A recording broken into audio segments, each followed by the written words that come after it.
Agustus tinggal menghitung hari, tapi pernahkah lo merasa ada kesunyian yang aneh di balik berita utama media kita? Di saat pemerintah sibuk dengan agenda lain, ada ancaman sunyi yang sedang merayap ke dapur lo, puncak kemarau ekstrim.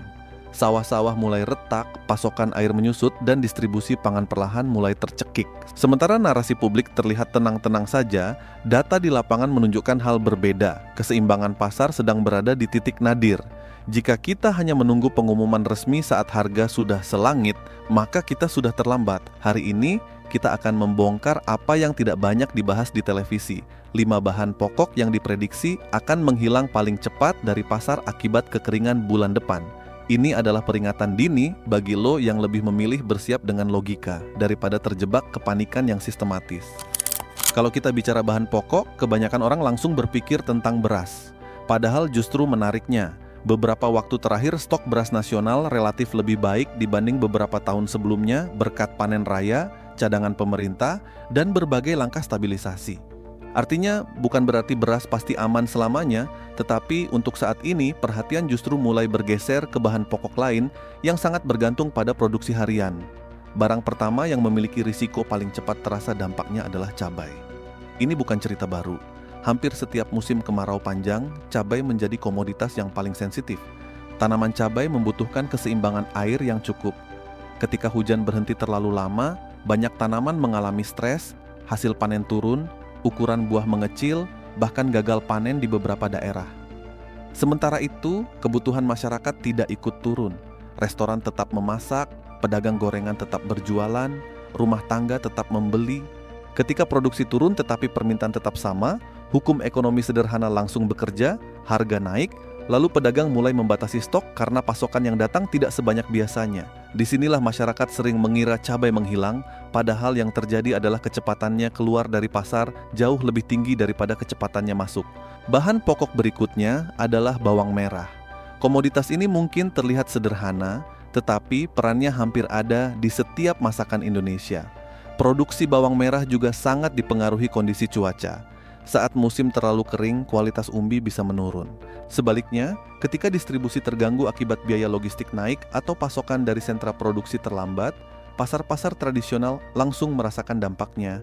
Yang sering tidak disadari masyarakat adalah harga bawang merah tidak hanya ditentukan oleh hasil panen, tetapi juga biaya transportasi, penyimpanan, hingga perilaku pasar. Ketika para pedagang mulai melihat pasokan tidak stabil, sebagian memilih mengurangi stok agar tidak menanggung risiko. Akibatnya, pembeli merasa barang semakin sedikit tersedia. Sistem pangan ternyata jauh lebih kompleks dibanding sekadar urusan petani menanam lalu panen. Selanjutnya ada telur ayam. Banyak orang menganggap telur selalu tersedia karena produksi berlangsung setiap hari. Secara umum memang benar, tetapi industri telur memiliki satu kelemahan yang sering luput dari perhatian, yaitu biaya pakan. Sebagian besar biaya produksi peternak berasal dari pakan ayam. Ketika harga jagung, bungkil kedelai, atau biaya distribusi meningkat, tekanan terhadap peternak ikut bertambah. Jika sebagian peternak mengurangi populasi ayam petelur karena biaya terlalu tinggi, dampaknya memang tidak langsung terasa hari itu juga. Namun beberapa minggu kemudian produksi telur bisa melambat. Ditambah lagi, ketika masyarakat mulai beralih dari daging ke telur karena harga daging lebih mahal, permintaan otomatis meningkat. Akibatnya keseimbangan pasar kembali terganggu. Jadi persoalannya bukan semata-mata ayam berhenti bertelur, melainkan keseluruhan rantai produksi yang mulai menghadapi tekanan dari berbagai sisi sekaligus. Kemudian ada minyak goreng. Banyak orang mungkin berpikir Indonesia adalah produsen sawit besar, sehingga minyak goreng seharusnya tidak pernah menjadi masalah. Kenyataannya tidak sesederhana itu. Harga minyak goreng tetap dipengaruhi harga minyak sawit dunia, kebijakan ekspor, biaya distribusi dalam negeri, hingga permintaan industri. Kita pernah belajar beberapa tahun lalu bahwa negara penghasil terbesar sekalipun tetap bisa mengalami gejolak pasokan ketika distribusi dan mekanisme pasar tidak berjalan seimbang. Pengalaman itu menjadi pengingat bahwa memiliki sumber daya melimpah tidak otomatis menjamin semua orang mudah mendapatkannya. Yang menentukan justru bagaimana sistem mengelola produksi, distribusi, dan pengawasan. Disinilah kita perlu bersikap kritis. Ketika ada masalah, jangan selalu menyalahkan petani atau pedagang kecil. Seringkali mereka justru menjadi pihak pertama yang ikut merasakan dampaknya. Bahan pokok terakhir yang patut diperhatikan adalah gula pasir. Permintaan gula di Indonesia relatif stabil sepanjang tahun, tetapi produksi dalam negeri belum sepenuhnya mampu memenuhi kebutuhan, sehingga sebagian masih bergantung pada pasokan tambahan. Ketika musim kemarau mengganggu produktivitas tebu di beberapa daerah atau distribusi mengalami hambatan, pasar bisa mulai menunjukkan perubahan. Memang tidak selalu berujung kelangkaan, tetapi stok di tingkat pengecer dapat menipis lebih cepat dibanding biasanya. Yang membuat situasi semakin menarik adalah perilaku masyarakat sendiri. Begitu muncul kabar, harga akan naik atau stok akan berkurang, sebagian orang langsung membeli lebih banyak dari kebutuhan normal.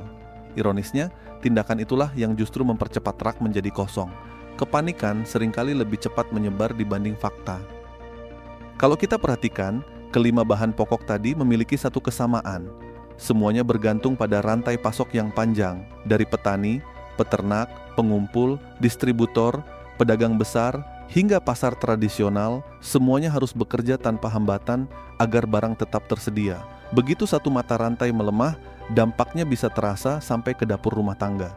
Karena itu kita tidak bisa melihat persoalan pangan hanya dari sisi cuaca saja. Ada faktor energi, biaya logistik, nilai tukar rupiah terhadap mata uang asing, harga pupuk, biaya pakan, hingga kebijakan pemerintah yang semuanya saling berkaitan. Sistem pangan ibarat jam mekanik. Selama semua roda gigi bergerak selaras, jam tetap berjalan. Tetapi ketika satu roda mulai macet, roda lain ikut melambat. Kita juga perlu jujur melihat bahwa tantangan pangan bukan hanya urusan Indonesia. Perubahan iklim membuat pola musim semakin sulit diprediksi. Banyak negara menghadapi persoalan yang sama, mulai dari kekeringan, gagal panen, hingga meningkatnya biaya produksi pertanian. Bedanya, negara yang lebih siap biasanya mampu meredam gejolak sehingga masyarakat tidak terlalu merasakan dampaknya. Disinilah pentingnya kita terus mendorong sistem pangan yang lebih kuat, lebih efisien, dan lebih berpihak pada keberlanjutan. Sikap kritis kepada kebijakan bukan berarti selalu menyalahkan pemerintah. Justru dengan terus bertanya, mengawasi, dan berdiskusi berdasarkan data, kita ikut menjaga agar setiap kebijakan benar-benar memberi manfaat bagi masyarakat luas. Pada akhirnya, Agustus bukanlah bulan untuk ditakuti, tetapi bulan yang mengingatkan kita bahwa pangan adalah kebutuhan paling mendasar dalam hidup. Selama kita memahami bagaimana sistem bekerja, kita tidak akan mudah terjebak kepanikan setiap kali muncul isu kelangkaan atau kenaikan harga. Persiapan yang tenang selalu lebih berguna daripada kepanikan yang terlambat. Tetap gunakan logika, cek informasi sebelum mempercayainya, dan jangan pernah mengambil keputusan hanya karena takut.